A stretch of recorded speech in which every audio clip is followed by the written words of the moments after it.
Hey everyone, आप देख रहे हैं हमारा अपना यूट्यूब चैनल टीच राहुल। दोस्तों, आप BRABU बाबा साहब भीमराव अंबेडकर बिहार यूनिवर्सिटी और 2022 में जो आपने एग्ज़ाम तो स्टार्ट हो गया था, लेकिन अंत 2023 में हुआ था, पार्ट 3 का हुआ है, रिसेंटली अभी हुआ है।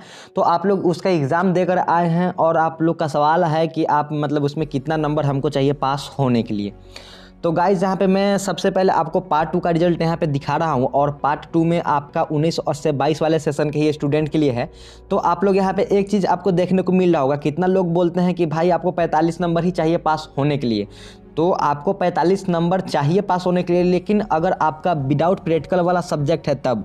अगर आपका प्रैक्टिकल वाला सब्जेक्ट है तो दोनों मिलाकर 67 नंबर ही चाहिए, यानी 67 नंबर चाहिए आपको पास होने के लिए, दोनों पेपर मिलाकर।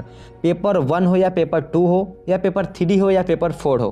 पेपर 1 पेपर 2 होता है पार्ट 1 में और पेपर 3 और पेपर 4 होता है पार्ट 2 में। ठीक है, तो यहाँ पे आपको सामने पार्ट 2 का रिजल्ट यहाँ पे दिख रहा है, आप लोग यहाँ पे दिखिएगा पार्ट 2 का यहाँ पे रिजल्ट है।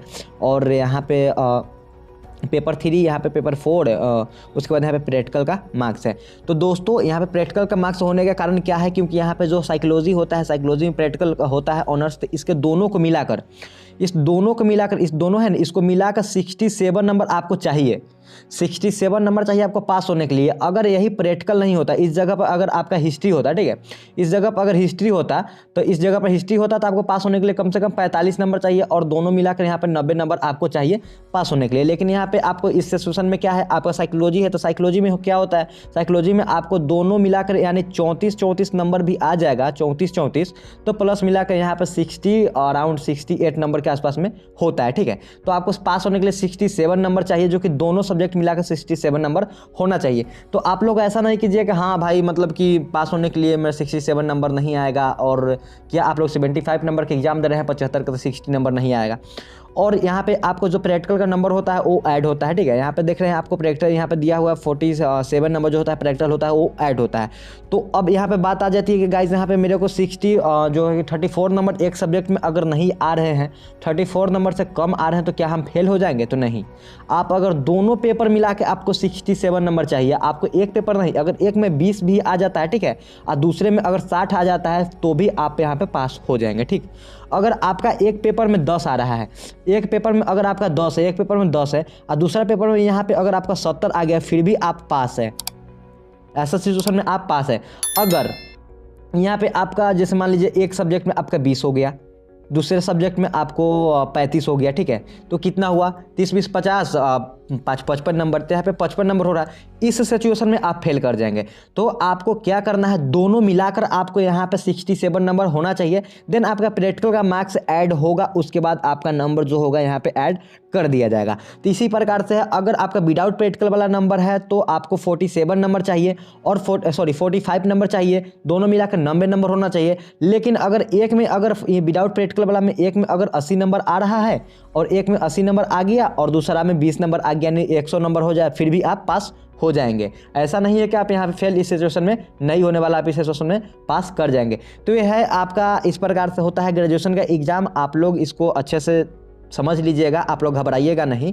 और मैं सोचा हूँ इसके छोटा सा जानकारी है आपको समझा देता हूँ, काहे कि बहुत सारे ऐसे स्टूडेंट हैं जो सोच रहे हैं कि मेरा एग्ज़ाम मैंने तो अभी पार्ट 3 का दिया है, क्या मेरा आंसर कितना लिखा हूँ।